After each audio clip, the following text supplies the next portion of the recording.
Guys, we've loads of extra content over on patreon.com/Sly Guy Podcast. Lots of audio. We have the extra Sly Guy Podcast. We have Dog Walks with Davey, which are coming back after Vinny's be up. We love you, Vinny. And also, we have just loads of bonus content with vlogs, with early access to it's all over Patreon. And you get to ask questions too for the main podcast. So what a great time. Patreon.com/Sly Guy Podcast. Or follow the link in the description to just hop on there, I guess. That's the way to put it. This podcast is brought to you in association with Visual Antics Apparel. Visual Antics make the swag that makes you shag. I don't know. They've got all the merch. It's a beautiful merch. It's the most fantastic merch in the land. It's fantastic. It's beautiful. The hats are gorgeous. The hoodies, the t-shirts, the whole range, the Sly Guy logo. It's all fantastic. Head on over to visualanticsapparel.com and get your Sly Guy merch today. The podcast is also brought to you in association with Modest Beer. Modest have been with us from Pussy Was a Kitten. They're the nicest tin beer you're going to get right now. modestbeer.co.uk to check out all the range of beers and merch they have. And tell them Davey sent you. I'm the Sly Guy. Hello and welcome to this week's episode of the Sly Guy Podcast, wherever it may find you. This has been some week of weird weather. It's been too hot, then it's been too cold. It's been too sunny, then it's been too wet. I don't know how to behave. I don't know what to do. And my guest today reflected that with his attire of a fleece and a pair of shorts. That's what we're doing at the minute. But it's been a good time. The world is righting itself. We're coming into summer. I'm excited about the sunshine. I'm excited about getting away to chill for a few weeks. Hope everybody is feeling good wherever they get this, whatever's going on in your life. I hope if you're having a great time, you can celebrate. I hope if you're having a tough time, this will be a little remedy to distract you. And it was a fun episode. Again, with ups and downs, bit of frustrations, bit of happiness, bit of silliness. It was a podcast of all emotions, but that's life, isn't it? That's what life's about, ups and downs and in-betweens. But it was a fun episode with one of my favourite people and one of my favourite guests, Sean Hegarty. So guys, strap in, strap on. And what's the opposite of soft play? Hard work. Sean is back. It's been a while since you've been on board. How you first start? Can I just say months? Has it been months? Yeah, but I'm just going to say off the bat, you look good. Thank you, man. You look. I don't know if you can ever say this, the man, so many kids, but you look rested. You look pretty. I don't feel rested, as I'm sure you know internally. Do you know yourself? But I'm focusing more on myself at the minute. So I'm not in a selfish way, as in like my kids are just sitting starving in the corner crying like Oliver Twist. But speak for yourself. Yeah. But Liverpool won the league. I suppose that's refreshed me a little bit. You don't want to talk about that? You're not even wearing Arsenal gear. No, I was going to wear Arsenal gear, but then I just went, you know what, fuck it. I'm not going to. I'm depressed. Yeah. Not actually, not really depressed. Sometimes you get football depressed. Football depressed is good to say. You know, and transfer window depressed too, because it's all started and there's been nobody. For yous? Yeah. And where you guys are fair play to Matt. It's amazing. On the verge of getting Verts, on the verge of getting Kirkes. Yeah. Looking into other options too. It's what you personally, or you said that like you started. It's the deal. That's not looking to. I wonder if you paid a Premier League player, you know, if you had the money, if somebody was on 10 grand a week and you were all, I'll give you 20 grand a week to just hang about me. Well, kick the ball about the yard, do a few dishes, you know. Then unless you do get another load of people, they can't like win stuff. And I think that still matters to some people, doesn't it? I think you could do a wee end of season, you know. Off to the chippy just for a wee end of season. There's a medal, there's a wee cup for you. Yeah, I mean it would be weird, I would definitely say, but but like it's like Harry Kane's brother, isn't it? He's an agent, and the only client he has is Harry Kane. You ever seen his office? It's just him at a desk, loads of photos of Brazil and all. It's weird. Yeah, but I mean that's living, because I imagine there's not a lot of day-to-day work he has to do other than like Harry Kane with like Nike or something. Be like, listen, can you do a boot deal? Yeah, how much? Now once more. How much? Sweet deal. That'll do. That's me for the week. Book in the odd allocution lesson. Yeah. That's about it, isn't it? He doesn't book many of them. No. He doesn't need them. He probably has to pay a lot of people for the amount of people Harry spits on. True. You know? True. But we were speaking of trophies, or we were speaking of cups. Last time I was down, I brought you a wee Joseph Fritzl thing that's obviously can't be displayed for obvious reasons, but I brought another wee gift for you. Okay. Today, so I think you may like it. Okay, well this was a wee purchase I made yesterday. Got it all cleaned up nice and good for you, so that's for you. Oh wow, thank you. Oh wow, yeah, it's It's retro, isn't it? It's Is there a wee bit of got fluff? Oh, that's my daughter's. all right. That needs returned. It's like I was a cock ring there, just I mean, what a gift to go by. And it looks like, is it German? Ich Dane as well. must be. It says, But then the royal family are German, aren't they? yeah. It says to commemorate their marriage, Yeah. Prince Charles, Lady Diana Spencer, 29th of July, 1981. Pristine condition. Look It at is it, pristine condition, isn't it? Yeah, I mean, I appreciate that. That's a thrift shop find. I'm not going to lie to you, but it's been through our not our tumble dryer. Right, Fucking destroy it, but it's been through our dishwasher. Yeah. I mean, it looks well. Yeah, doesn't it? I will definitely Display it, drink out of it. It's up to yourself. Yeah, you know what I mean, whatever. and maybe put away as a heirloom.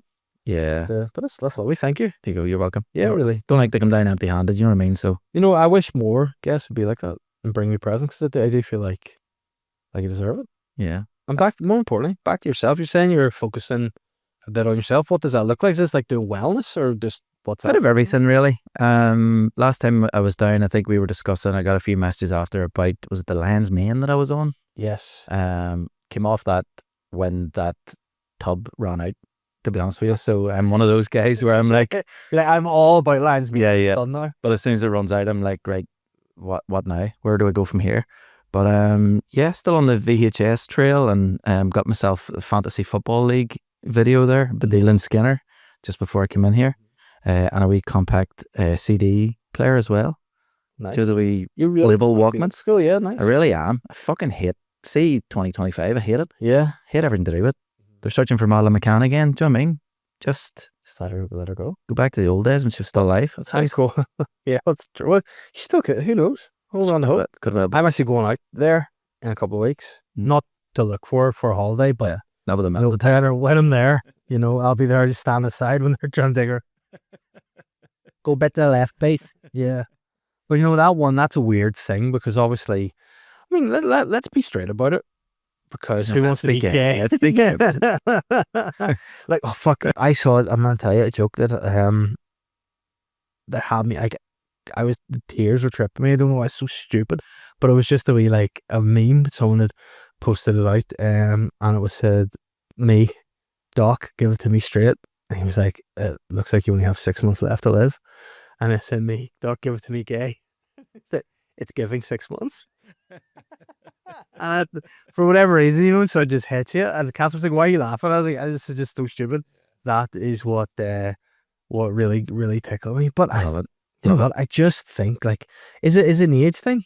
Like, is it something now where we're like, they say that like nostalgia is because you're like trying to reminisce about what were the best days of your life? I think so. And do you know what? Looking back, they probably weren't even the best days of my life. They were probably the worst days of my life. Do you know what I mean? Well, I mean, that is it.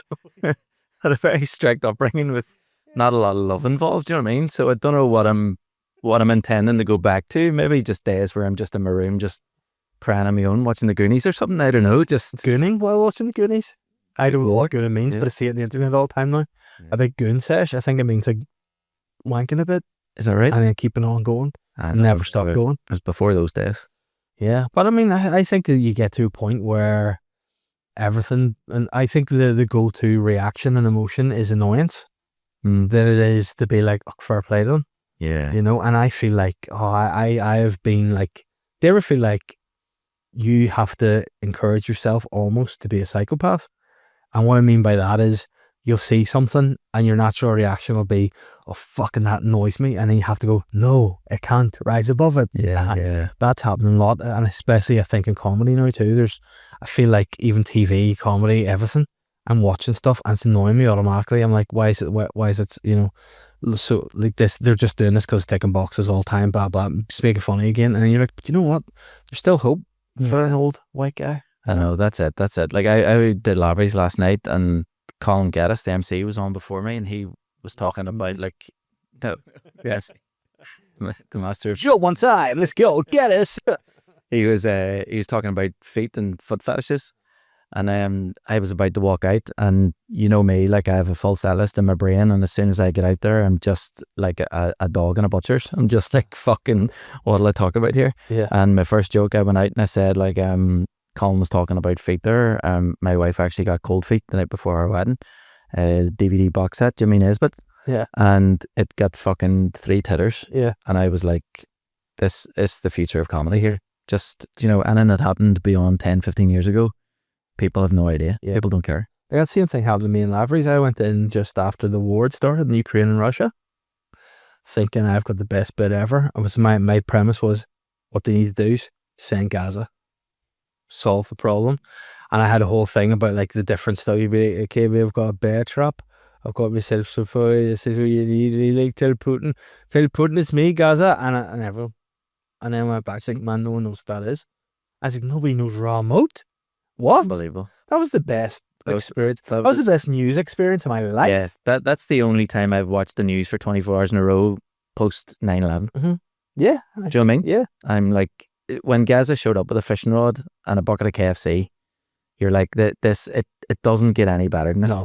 No. What a story to tell. But that was, and anyone who's listening to this that doesn't know it, shame on you. Because that was the best bit of news of what I mean. It's amazing. Like, and Gaza just being there's a radio interview of a local station's phone, like, I believe we've got Paul Gascoigne in line here. Yeah, we're back on taxi, mate. And like, where you going? I'm just going to go to try to put a top row over doing that leak. And they're like, well, when you get there, what are you going to say to him? He's like, I'll say, right, Murray, it's Gaza. I was like, what? It's just it was so surreal and mental. And Raoul Moat's the most Geordie name when you think about it too, isn't it? Yeah. Raoul Moat. Yeah, Raoul Moat. I say, okay, guys, right, Raoul Moat. Yeah, it's just, it's phonetically Geordie, isn't it? Yeah. Raoul. Yeah. Raoul Moat. And then, like, one of the funniest things he said in the interview was, like, but this man has killed a couple of people and he's seriously wounded a police officer. And guys were, listen to me, yeah. I'll tell you that it wasn't very nice. What he did wasn't very nice, but I know Marty and he's a good lad. And you're like, just Gaza, just feel like, you know what? It wasn't nice. It wasn't very nice. It was like, but then, like, I love Gaza, and I think it's just, God love him, he's got wee childlike innocence about him. He's a national treasure, isn't he? He's a damaged wee man, but he's... I know. But you know what? Fair fucks to him, he's still hanging on. Like, I thought Gaza would have sadly passed away, but now I'm glad to see. Said to see. I'll never forget that goal against Scotland. Oh, I'll never forget it. When he was fat with bleached blonde hair. It's just like gone are the days of Mavericks. That's what we miss in football, Mavericks. Here's one for you.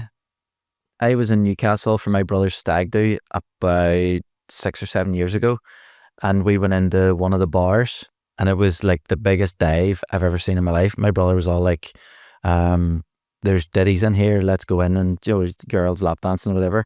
But they were not lap dancing in a sense where it was like a lap dancing club. There was just girls dancing with their tops off, and it was just the weirdest thing.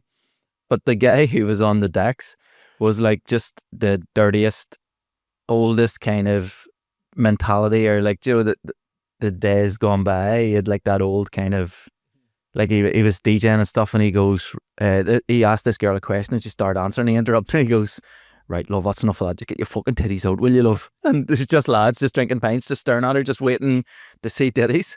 But then if you look to the left of the DJ box, it was that kind of dentist chair that Gaza sat for the celebration. Yeah. And that's what that bar was known for. It was known for, like, was it a couple of nights before that happened? Yeah, they were all pissed. And Gaza was in the... I think it was a training camp, wasn't it? They were in Spain or something, all of them were... It was in Newcastle in that chair, I think. It was either in Newcastle or that guy bought the chair in auctions or at some fucking dive, help the homeless or something, like.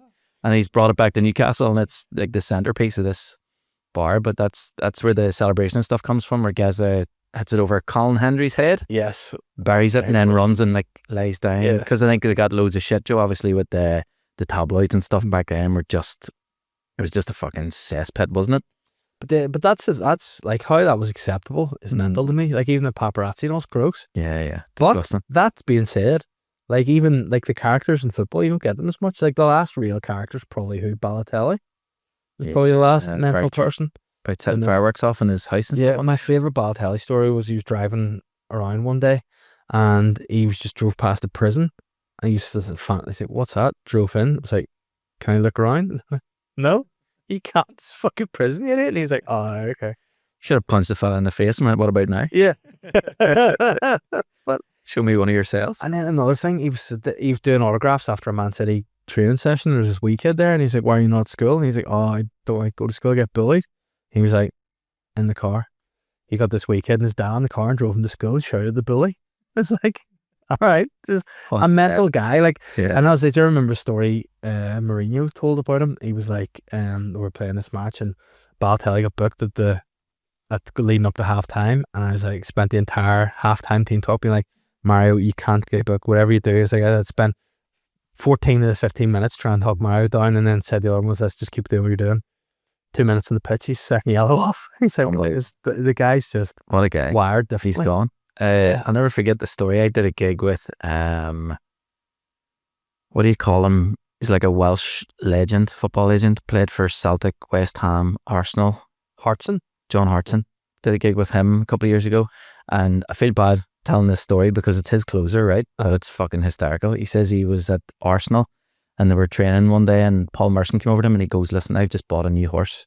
It's racing at the weekend. We obviously have a big game, so I need you to take me out of the game so I can be injured, so I can go and watch my horse in his first ever race. And Harson went, all right, no problem. So they're playing the match or whatever, wee training game, at the end of the session. John Hartson goes over and fucking breaks him. And a couple of minutes down on the ground, Paul Merson gets up and he's like sore leg and stuff, and he goes, here, you hurt me there, but like genuinely, like, take me out of the game. Yeah. So he says next time Merson has the ball, John Hartson 2-foot tackles him and he fucking spins up in the air, does a big somersault. He ends up getting stretchered off. Has to go to the hospital and stuff. Makes it to his horse racing, the first ever race. The horse makes its debut, big money and stuff. The horse breaks its leg, has to get put down, and Paul Merson's out for 6 months. It's fucking unbelievable. Yeah, Marvel was he was classic. He's a character, wasn't he? But even now, like, I enjoy him. But he's like, he's a good guy. Like, but he's one of those ones you just like the booze was wild. They get Tony Allen and Gabriel. Yeah, like, but all them back then, they used to just go for sessions after. Was it like the German players or the French players were like, what is this culture that you have created? What do you do over here? Yeah, and just all the English lads, just Tony Adams, Merson, just going getting chinned after training. Because I think that was what's like. Obviously, Arsenal, I think, were one of the first teams with Wenger coming over and changing the culture of football. That they were like, I think I remember saying it was maybe Dixon or Adams or someone was saying like who do these guys think they are? He's coming over, he's treating this like it's a profession. You know, it's like, well, he's professional footballers. And Adams was actually like, you know, he played till he was like 37 or 38, and they're like, that's because I cleaned up, I got off the drink, and I had the proper nutrition and treated it like it was a. Whereas, like, I suppose even Ray Parler, he was a big, even denied his Cobra bombs and all, like, he loves it. But I think like it would have been great crack, like it would have been like, and you think if it wasn't obviously all about like again like the money and like everything nowadays, that they're like, I think that's my probably biggest criticism I have of the way Arteta sets up a team, is that he doesn't let the creative players do anything. It's too structured, too overcoached, and you like it to see someone just, you know, do a wee bit of magic or have a bit of, you know. Those days are gone almost, aren't yeah. But in a sense, there's no flair in the Premier League anymore. Do you, when you look at the likes of Bergkamp and Henry and just McManaman and all these like really skillful players, even the likes of Lee Trundle and stuff in the Championship back then too. Do you know, there's just none of that anymore. Dembaba and Letitia was. Now, what a bastard he is these days. Like, well, yeah, his head's away for sure, but he's, as a player, he was glorious. And he just looked like an old fat fella, like an old fat dad. Didn't he? That left foot was a fucking tin opener, wasn't it? That was unbelievable. But again, yes, the good old days, like. Yeah. But now, what I do want to say is that this definitely cheered me up a lot about you was at the start of last year, you just weren't really, you were sort of, it's almost like you were giving up in football a bit. You were sort of like, I've had enough. But again, that's just why he's beating it out of us. It is. You know? And it really is. Diona ruined football for me there for a long time. She just made it really almost embarrassing to support a team. Do you know what I mean? Just being like, what are you doing? Just throwing your life away. Spend 2 hours on a Saturday or 2 hours on a Sunday, like peak time, family time. And you're going away and just cheering on players that, whether you watch them or not, it doesn't matter to them. Do you know what I mean? Whether you're there or not, whether you're wearing a football top or not, doesn't change anything. Everything goes on, everything continues. You're just sitting in your wee living room going, come on boys, do you know? But I love it. I love it. See, being over at Liverpool there, I went over for the Spurs game and had no intentions of trying to get a ticket. I was just like, I just want to be in and around Anfield when and if Liverpool win the league, and see the bus coming in and the thousands and thousands of fans lying in the streets, singing the songs, the flares. Ended up meeting Adam Rowe, Joe, comedian Adam Rowe. Ended up meeting him and a couple of his mates and stuff too. And me and my son and whatever sort of spent the early afternoon with them lads. And we were just drinking cans in the street, just singing Liverpool songs, holding flares, getting burnt, and just waiting on the bus coming in. And it was one of the fucking best experiences of my life. Yeah. See, that's another thing in football. Obviously, your boys, it's their core memories now. You know, That's it. And like, when did Liverpool last win the league? When you were allowed to go and do that? You know, years and I years and don't years. remember. So 89, 80. And like United. Yeah. You don't know when the next time they'll. That's it. Yeah. You know. So I says to Diona recently too, as well. I was like, I almost flipped it on her in a sense where she gave me shit for watching football for so many years. I was like, but think about it. See that euphoria you get when your team score a goal, when your team score like a late winner, when the goalkeeper comes up and scores a header in the last minute, you know, when there's a crossbar and in, there's all these things happen and there's just instant euphoria. I was like, anybody who doesn't watch live sport or isn't into football will never get to experience what we experience. It's like a interactive kind of movie in a sense, or it's like, you know, where else do you get that kind of belonging? Where I was outside Anfield like last weekend and then 4 weekends ago, just hugging people from all over the world and just congratulating each other, even though we had no sense of it. For the match? Did they have a folk? Congratulations. So you're going to be at that? Yeah, shaking his hand. But it was phenomenal. It's just such a big family, so lovely. But like, I also think we live in a world now where everybody looks for an answer for everything. You know, why is this? Why is that? Why is it? I think with football, you can't explain it. Like, I don't know why it annoys me so much. And like, it can ruin your day. It can make your day. But that's one thing I've had to work on, is if it inevitably be an Arsenal supporter, you'll be disappointed at some point. So when that happens, rather than let it ruin the whole day, I just go, right. And then don't get annoyed again until the kids go to bed, and then I just sit in a room and punch my head. But until I was caged, I'm going to just fuck it over and over again. But it's that thing, and it's just, but whenever it goes right, like that, when Arsenal beat Real Madrid, I don't know if I've talked about that, but when Rice scored those free kicks, heaven. Yeah. I love it. And I think it's come to that point where Catherine was sort of similar. It's like, oh, you can't just watch him. Like, no, I will. But again, how I justified was we pay for Sky Sports, so to justify having, because we were redoing our TV, she's like, we're not going to get, we need to just cut it here, like.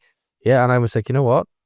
I'm keeping, but then we went over to Virgin, and I said, like not only having Virgin as a provider. Oh, I thought you left Catherine and you. Yeah, boring. You got a Virgin. But I said, listen, if I don't have Sky Sports, my mates will think I'm a Virgin, even though I have two kids.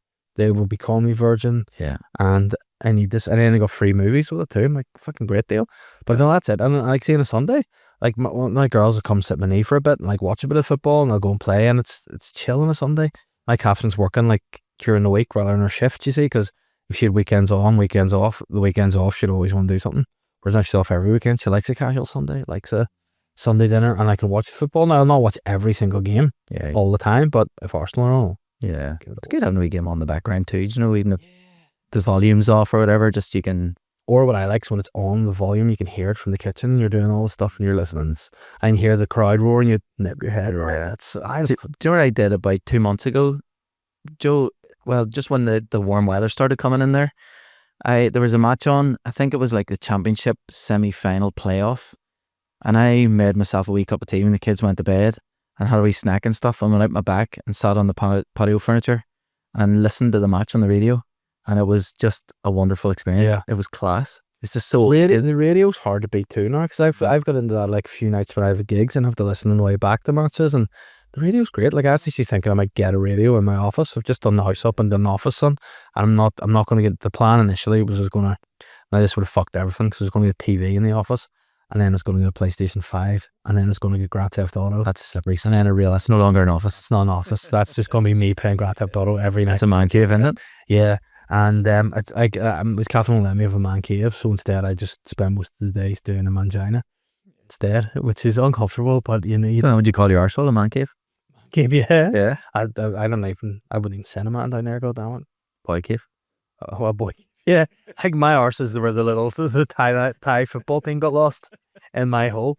But yeah, that's another thing. Speaking of bodies and holes, do you think, like, obviously you're a married man, do you ever get like compliments from your wife, or do you get more insults like that are kind of like veiled over as banter? Diona slaps my ass. Well, that's nice. Is it? Yeah. I slap hers, obviously, but she slaps mine too. So I don't know if that's like kind of we're seeing who's the dominant one here. Do you know what I mean? And we're always fighting to see who's the king cobra. I don't know, but she compliments me in a sense where I would come down ready for a gig and she goes, "Oh, you look lovely." Do you know what I mean? And then did you add stuff to it? Like I just set you right up. See, you come here till I hit you. I wish. No. I mean, weird one. Come here, like, imagine she did, like a chip, just add a bit of your face for you to gig. What are you done? Yum, yum. No. That'd be nice, but no. Well, Catherine does stuff like that. So obviously it's well established that I lack a bum. Right. I don't have much going on with glute. You don't? No, flat. That's one thing I've never noticed. I've never checked out a man, not even checking out, but even looked at a man's ass. I've never passed remark, or it's just something that's never crossed my mind. It's okay though that you haven't. Is it? Yeah. I think I find like I'm more obviously complimentary to a man's physique because it'd be very weird if I was like 5 cracking tits. You know what I mean? You get all the arse on you. It'd be weird. Whereas if you see a guy like you go like you're looking well, like you're looking like the arms guy. There's one of the dads who's dropping his kids off to school the other day, and I was like, "Yeah, I haven't seen you about it." I was like, "You look good, man. Your arms looking good and toned." And he was like, "Oh, cheers, mate." You know, sweet home, mate. And if I say on the way out, I just slapped him on his arse. Went, "Yeah, I love it." You know, what a man. So yeah, but yeah, you know what lads also love? Instead of just slapping them in the arse, hit them the reverse. So reverse. So instead of their back, hit them in the front. Right. And then they always just drop to the ground because you're just hitting them in the balls. That's neat. Yeah.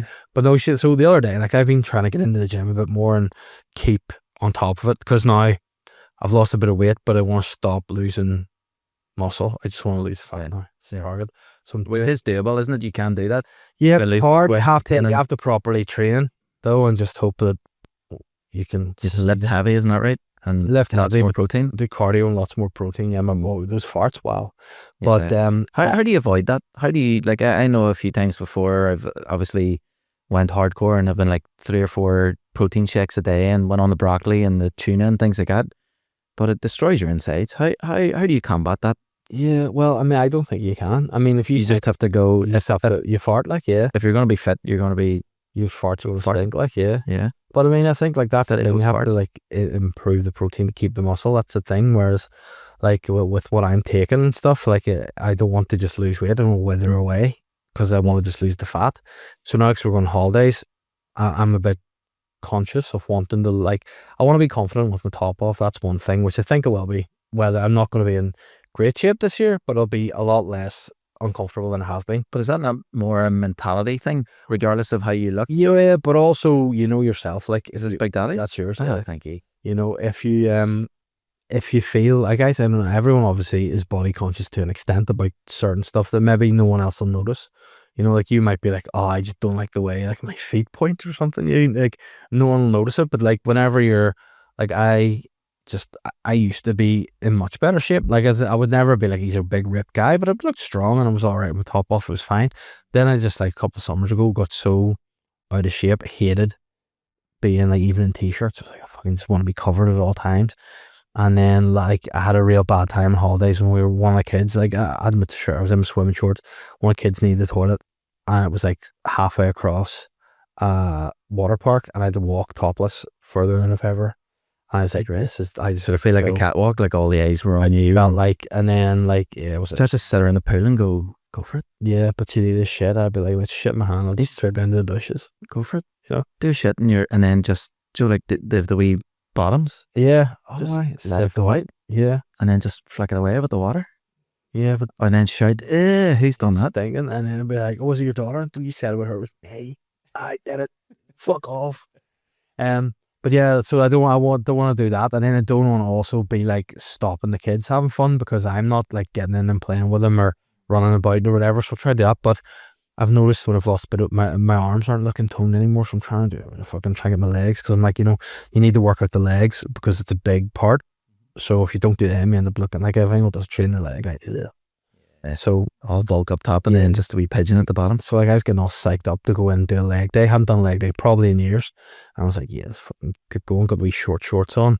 Got like flat trainers, rather than running shoes. Got like a proper pair of like basketball flat to go in and train. I said, yeah, I'm all set. And just as I was about to go out to really pump legs, Catherine goes, you should do a wee bit of work on those arms. I was like, boner kill. well, yeah. I was like, well, I fully, like, last 2 days I did like chest and tricep, and then the next day I did like back and biceps. Over the last 2 days I have actually just done, so this is as full as my arm should be. Fully pumped, like. So what you've done is just fuck me there, and then like we try and do the ass, and then the way adductors and all, trying to pump up the ass a bit. So it's not working. There's no ass yet, but I'll get an ass. Well, it's the last thing I do. I'll get an ass. Yeah. And even I'm going to do when I get an ass. Worst case scenario, buy a donkey. Do you know what I mean? Yeah. Or get the BBL, the Brazilian butt lift. Another thing. Like Drake, didn't he get that? Did he a BBL drizzy? Yeah. Be implants. Yeah. And there's a noose. Fuck. I think around his glutes, don't know if they Right. you shoved them up. So yeah. I'd be like, listen, I don't know if this is the best surgery I ever had because you shoved them up, but yes, I'm trying to just enjoy that and enjoy it, and hopefully I have a wee life hack for anybody who's struggling to feel confident in their own body. I feel like just before you go on holiday, saying like the week before or whatever, you feel a wee bit shit about yourself. You're like, oh, I'm not where I want to be. Buy a pair of trousers that are like 5 sizes too big for you, and then take a photo of you holding out the waist. And then just post it on social media and go ready for holidays. And people are like, oh, baby, you look fucking stoned. Yeah. You go give it to them out there, girl. Yeah, that's it. That's a good hack, like, for sure. But yeah. when you're my size, you can't really get those sort of trousers to do that. You can.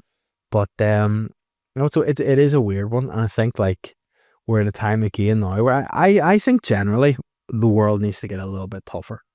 And we need to take criticism. We need to be okay with it. You know what I mean? I think it's social media's doing. I think social media tells everybody they're the main character and everything, and people, I think, are just getting more and more obnoxious and narcissistic and self-absorbed. I think if people, I would imagine if you compared people who are on social media to people who are not, it's two different kinds of lives. I think everybody nowadays who has social media feels like everybody's looking at me, everything's about me, when everyone's thinking that. So if everyone's thinking of that, everyone's just paranoid and fucking freaking out about themselves. So in actual fact, nobody's thinking of anybody. Everyone's just thinking of themselves.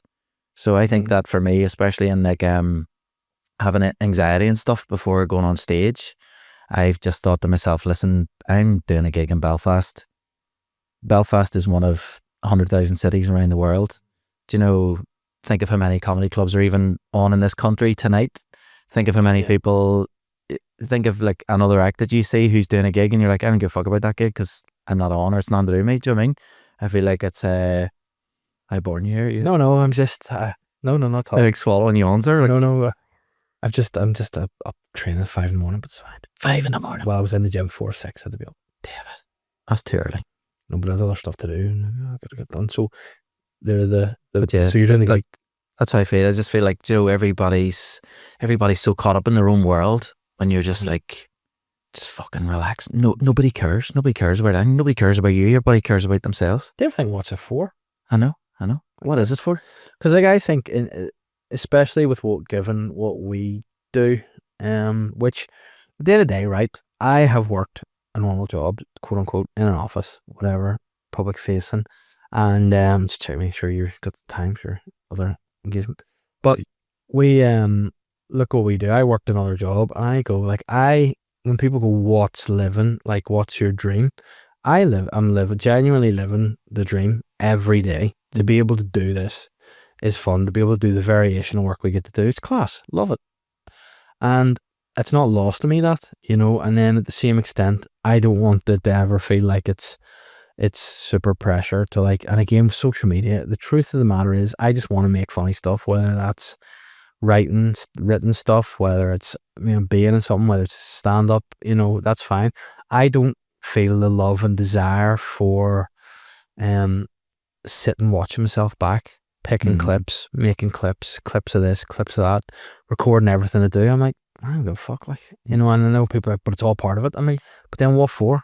I know, like, because there's so many people now that do all that and their clips and everything, and then you actually go to what the actual core activity is, and they're not that great. You know what I mean? So I think like there needs to be more focus on just that as well. Do you remember like when we first got into stand up and the difference it was to now, whereas when we first started, you've been doing it now 14 years, 15 years? Yeah, must be coming on, yeah. Yeah. 13, 14 years. Do you not feel like when we started doing it, you just had to write material and get up and do your material? Yeah. And that's how you were judged? Yeah. Whereas now you're a fucking producer, you're an editor, you're a podcaster, you're a published author, you're this, that, this. You're an actor, you need to be 100,000 things now. You need to be a social media manager, you need to be on to the next kind of trend and the next, you need to keep an eye on how social media works so that you can be one step ahead of the game. And there's no, like, what's the outcome for that? Where do you finish off? Do you know what I mean? Where are you going? That's it now, I'm happy enough, because it always continues, but then that's the thing, it's too, bigger. isn't it? It's like, well, it's like anything, like, what is talent? Does it matter? And doesn't, like, I think a lot of that's to do with people's, like, engagement with stuff too. Like, people are like, if it's over like a minute, I don't want to watch that. There's no attention. Yeah. There's no, like, you look at all rewarded for it being over a minute. Yeah. On TikTok now, you start to get paid once somebody watches your video that's longer than a minute. Then I'm sort of going like, I just hate it, and you have to almost take a stand against it a bit. Yeah. Like, obviously I should be putting more clips out in the podcast, absolutely, but I don't have the team to do that. I don't have the time to do it myself, because obviously you look after the kids, do other bits and bobs, and it's like, it just is and I'm not moaning about it because I know it. I've just acknowledged that's not going to be me. I'm not going to be Mr. Social Media. So I'd like to get into the behind the scenes stuff more, writing, maybe directing, maybe producing, that sort of stuff I'd like to see to really progress. And then always enjoy doing stand-up, because ultimately, yes, it's a job, but also it's a job that we're lucky to do and I love, so I love doing that. But I just think, like, when you watch like all these celebrity things, they're just people doing stuff, like reality shows, they're all listening, and like the actual like Love Island people and you're going, guys, what it really is the talent, just being. I feel like it's always as well, like, how can I get the most out of something by putting in the least amount of work? 100%. And I think that's what everyone's looking, hacks to do that. And you're going like, but then half of like getting something over the line is knowing that it meant something to do it. I think like with doing an hour of stand-up, you have to work that, you have to hone it, you can't just do it. Like, there are people now who will, and again, there's nothing wrong with it because it's the way of the world, but people will do a few sketches online and they'll be like, you have to do a solo show, and they'll just sit and write, and that works. But then ultimately, if you keep going to that, it's not going to be as good as someone's really minded, So, and that's what made me, that's why I'm not doing a show this year, because I was like, I did one last year. If I force myself to do another one this year, the quality will deplete, so I'm going to try to just work out new bits, try them, see if they float, see if they sink, and see what happens, and then just try to get other stuff. Like, and people are like, oh, TV's dead, old media's dead, movies are dead. I'm like, yeah, but then do I want to just be a guy that's always on his phone? Nah. I'd like to, and like, having acted a bit, I love it. And again, that's the thing, people are like, well, you want, I mean, I like to put it, like, if auditions come and I get them, I'll do them. I love it. I love doing stand-up, So saying money was no object, like, it didn't matter how much you got paid for any job, or no job was paid, from everything that we do. Everyone just started with 100 million in the bank. Yeah. What one thing would you put the most focus into? What would you say is the number one thing that makes you happy, or you get the most fulfillment out of? I like seeing worlds that I've kind of made up come into being, if that makes sense. So as a writer, with writing stuff, so like I'm again, it all changes because of where money is coming from and where opportunity arises. And like, again, with writing, it's a slow process. So for me, it's like, I want to finish a few scripts, I want to finish a few things, so I know they're done and they're good. But in terms of like, I still always want to view stand-up as a bit of a hobby.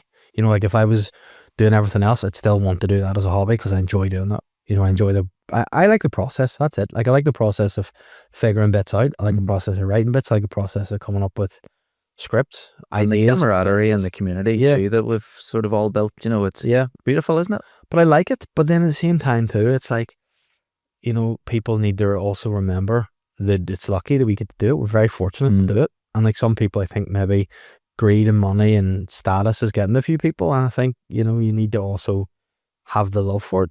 I think no matter what you do, you have to enjoy it, and and if you lose the love of it, go and do something else. I think that's whereas again, we're very fortunate to be doing stuff that is that there are, like, you can turn your hand to different things, do a bit of radio. It's fun to do.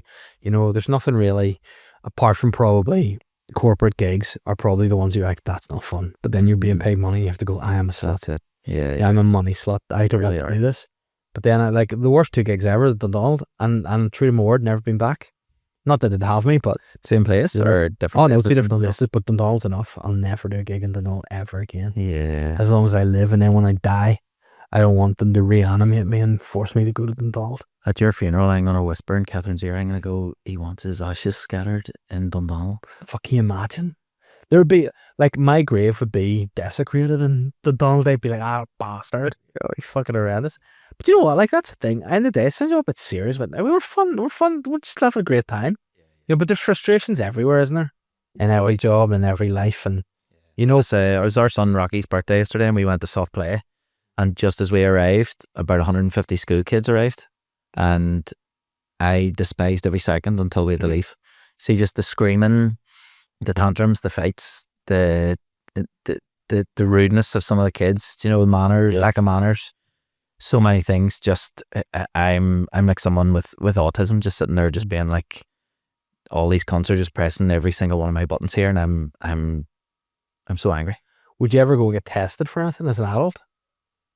Because again, we grew up in that time where what we were known as was a bit of a handful. Yeah. But like, if you got tested, probably full ADHD. You know, it's like, him just, you go out in the garden and run about a bit, and like you're fucking eating paneling off the wood fest and all. And they're like, what's he like? He's a header. He had skills this morning, didn't he? And you're fucking battering your head off the shed.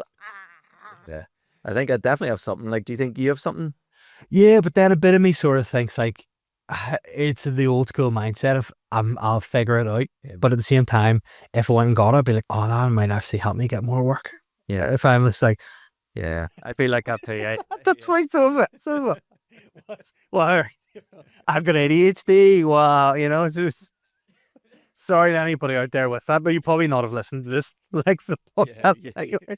Probably 30 seconds here on the next pause. On to be like, yeah, blind rank these footballers from the noughties. Pierre Van Hooydonk, shut up, you know, like, but it's that thing, and again, the scrolling, but the kids and manners, that does me. I mean, it's back to the parents. You know what I mean? It's back to the parents if they don't. I mean this in a non-sexual way, obviously. Do you like kids? Do I like kids? I like some kids. I think and despise all children. See, children that aren't my own, and I mean this with the utmost respect to your children. I've met your children a few times, lovely girls, and I'm not including them in this. But I appreciate that. See, when I think of kids or children, I fucking despise them. I hate them. They're so needy. They're so irritating. They're so underdeveloped. But here's because that's basically what they are until they're of course. But yeah, they should be kept on an island somewhere, being trained like robots, and then released back to us when they're 18. Boys. Yeah. When they're 18, there's your child. But I do think like I probably get more annoyed by the parents than do by the children. You know, because I'm like, you are. But then this is the thing, like, and this is a big life epiphany. Like, do you ever like? We always judge people by how we would do stuff. So if like another parent doesn't parent like you parent, you'd be like, fuck, what are they getting on? No. And you're like, but then you're judging it by, you know, your own standard. Yeah. Kids are up until like fucking midnight. Whoa. And you're like, but then what works for them? And the more I've gone, this isn't my problem. The more I'm like, life's okay. But then there's sometimes you just feel like I would just love to punch. Like I've only ever, I think, physically assaulted one child in my life. And that was a boy at a play park when Holly was about 3. So it's 4 years ago, so don't at me.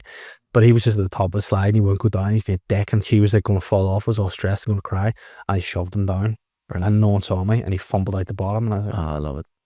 But he scratched knee or he torn pleasure? But like there was mums down the bottom of the slide like celebrating because their wee kids were trying to go up and all like, fuck. The ma stuck a boot into me, you fucking orphan bastard. Because he had no parents with him. So he just assumed, fuck it. And I fucking fucked him in the river and all, and then who knows what happened to him, but just ripped his big she's up in front of him, fucked this couple of coins away. You unemployed bastard, fuck, have some of that. But yeah, like they do really get you, and it's like that thing. You ever see the movie Me, Myself and Irene? I think I have a lot of like that in me, you know, you're like, oh, it's all good, and all of a sudden you're like, yeah. What did you say, motherfucker? I feel like most things when I'm out parenting, I fully stress myself out. Like my shoulders are so tense. I think the whole time I'm out parenting when I'm on my own. And recently I've tried to get to the point where, saying me, Winter and Rocky are in a shop and I'm looking at something, in my head I'm like, I can't properly look at this because I need to keep an eye on them because they're going to get stolen or they're going to run out and onto the road or whatever.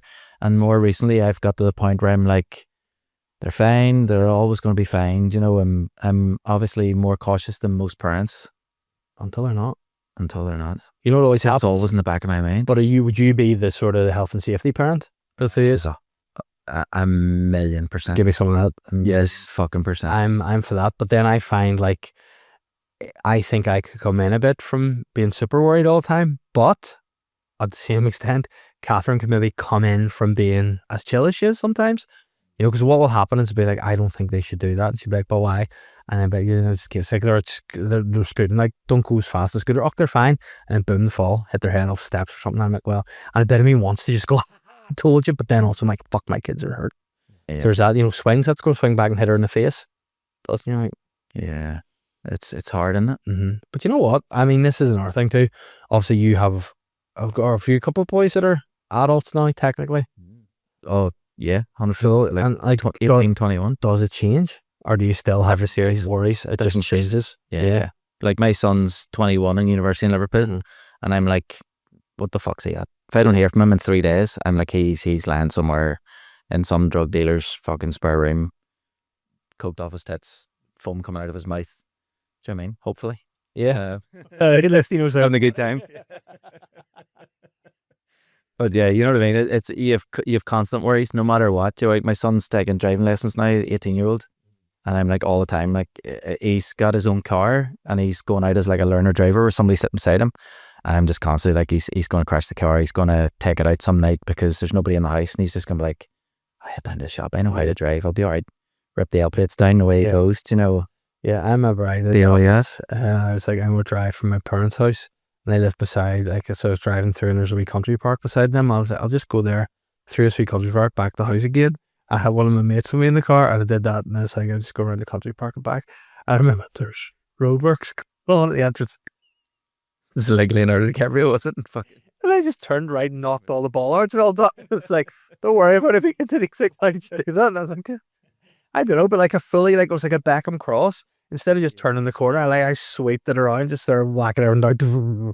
It's like, I don't worry. And then there we have it. But it's a good time. Now, did I have a phone? I think of some questions to answer, but I don't know where I've put my phone. Did you do this on the Patreon or on? Yeah. So if you want to ask questions, you have to go on Patreon. Otherwise, you are the worst. Where can people get the Patreon? Patreon.com/SLY podcast.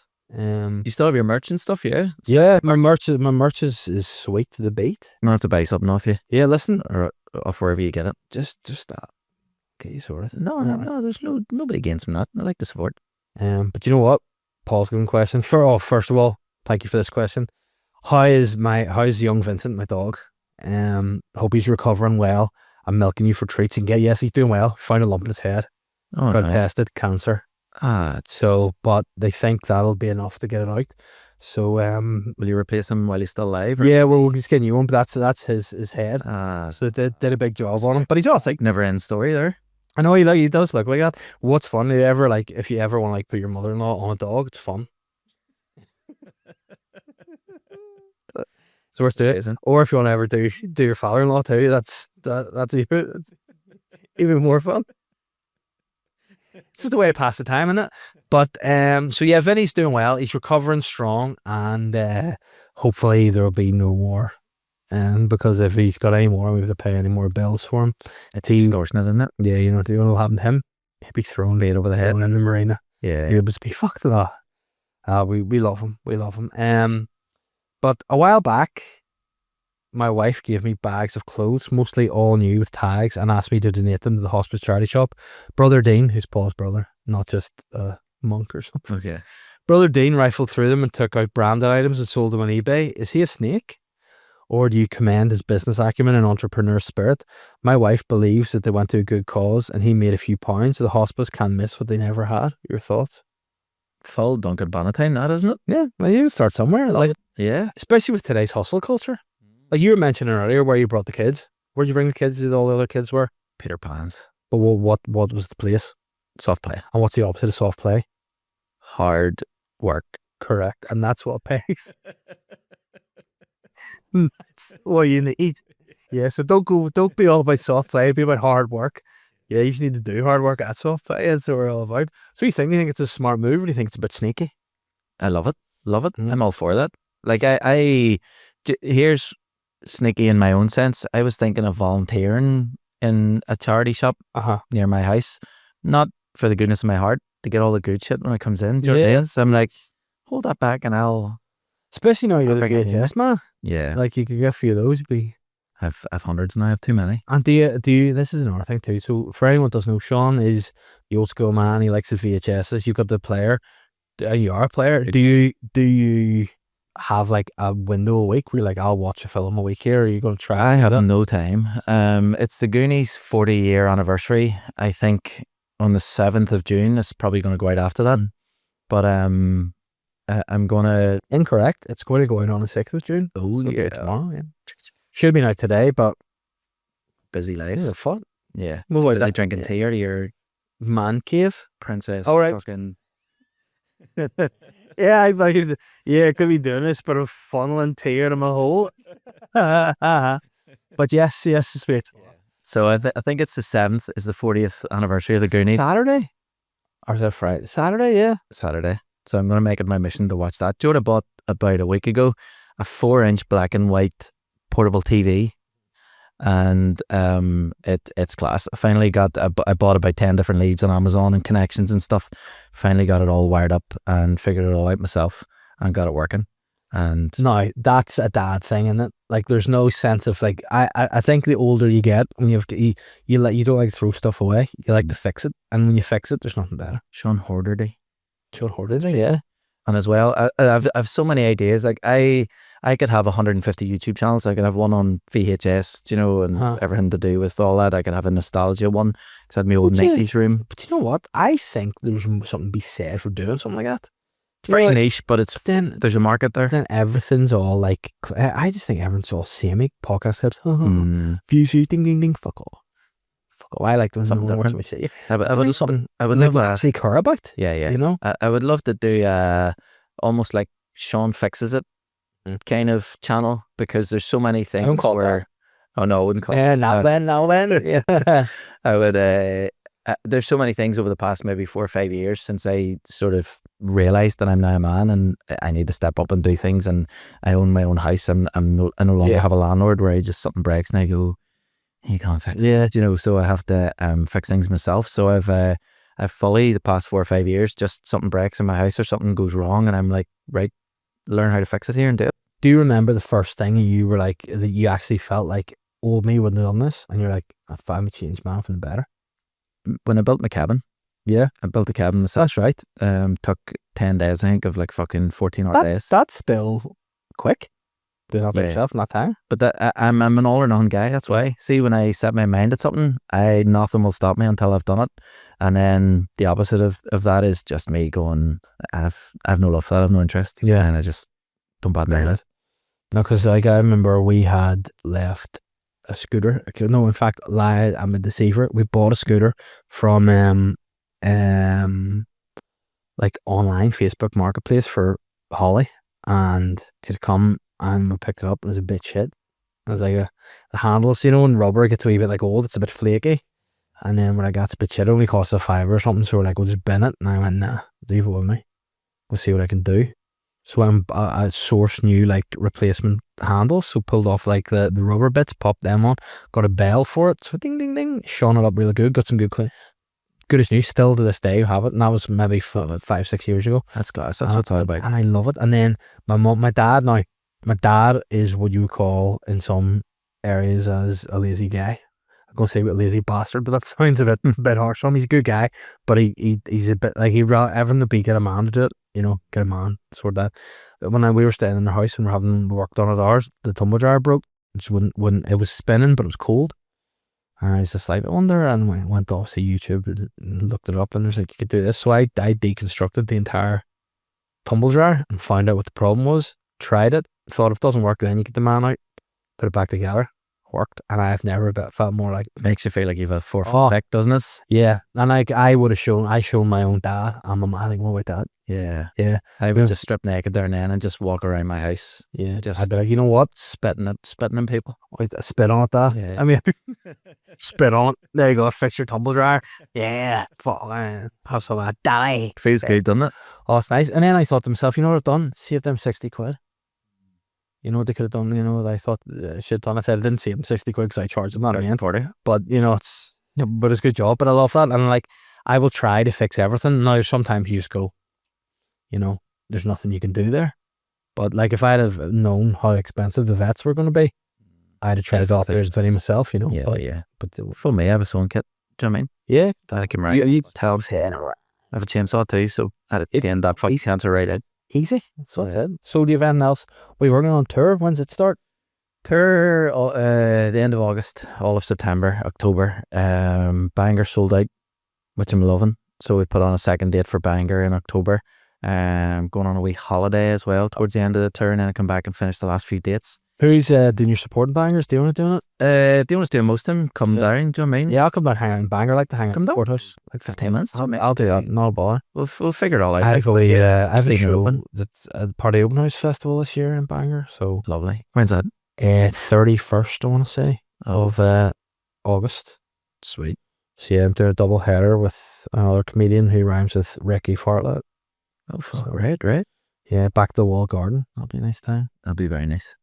So, but again, no plans for. I'm just working on the new show and trying to figure it out. I've got to change the name of it, and I was going to call it Adventures, but it's such a small bit of it now that I'm gonna change it up. But I'm enjoying it, and I'm looking for the new stuff as well. But the tour is called Guess Who? Yeah. Pretty much just about like, because obviously we're all dads, fathers, brothers, fucking, you know, friends, cousins, everything. It's like trying to figure out. Like you wake up in the morning, you're all, who am I today? Do you know, that kind of thing? So kind of figuring it all out with that. Now mostly it's just I've just loads of bits at the minute, so I'm just kind of piecing it all together and making it like a proper show. So I must say you have a bit about looking to get some booze. That's one of my favourite new bits I've seen recently. Yeah, real fun, real fun. Yeah, I like where it goes. And again, from being a one-liner to adding bits, I thought it was a great story. And it's one of those bits that I like to watch bits go, I'd like to add that bit. I like watching. It drives me mad in a sense when I watch a comedian doing a bit like that, and I'm like, why did I not think of it? Like Tim McGarry. Yeah, I watch Tim McGarry all like any chance I get, and I'm like, fuck's sake, that's a brilliant bit. Why didn't I think of that? You know what? Murph too. I think I have so much respect for Tim and Murph, like especially. But doing a bit of support for Tim and his ridiculous tour. He is just a fun comedian to watch, and I find that more now. Again, like I like to watch people that I can relate to what they're saying. I also like whenever they look like they mean it and they're not just saying words. And with Tim rants, he's as good a rant comedian as anyone I've ever seen. It's unbelievable as it's hilarious to watch, and you just look at him geeking about and all. Great, it's really good.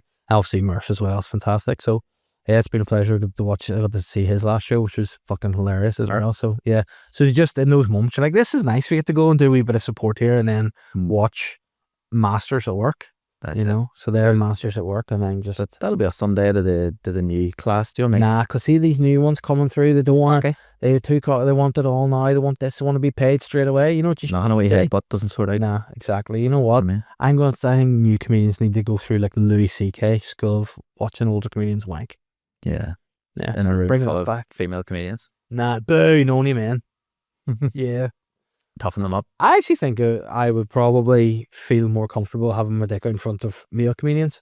I think if it was out of female comedians, it'd be pretty uncomfortable. And at least you get a laugh too in front of the lads, which is what we're all doing this for, isn't it? Exactly. For a laugh. And that's life in general, Sean Hegarty. That's it. It's been a pleasure, and you're going to all places football now, and I can't, because I have more work to do, and so you're jealous. And I did leg day today anyway, so probably can't be able to walk soon anyway. Right. Anyway, cheers, bros. Always a treasure. I'm the sly guy.